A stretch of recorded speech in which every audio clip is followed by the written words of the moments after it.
दिनांक 28/3/26 रोजी रात्री 8:30 ते 9:15च्या सुमारास पोलीस ठाणे फ्रेझरपुरा हद्दीतील भानखेडा या गावाकडे जाणाऱ्या रोडवर जंगल परिसरामध्ये एक युवक व त्याची मैत्रीण असे त्या ठिकाणी ऍक्टिव्हा वाहनावरून जात होते.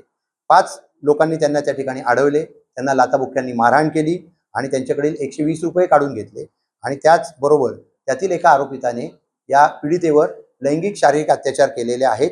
याबाबत या अनुषंगाने पोलीस ठाणे फ्रेझरपुरा येथे अपराध क्रमांक 189/26 कलम 70(1), 77, 127(2), 310(2), 351(3) भारतीय न्याय संहितेप्रमाणे गुन्हा दाखल केलेला आहे. सदर गुन्ह्यातील 5 आरोपितांना पोलीस ठाणे फ्रेझरपुरा, क्राईम ब्रँच आणि इतर सर्व आयुक्तालयातील डीबी पथके अशा संयुक्त पथक स्थापन करून ताब्यात घेण्यात आलेला आहे. पुढील तपास फ्रेझरपुरा पोलीस ठाण्याचे अधिकारी करत आहेत.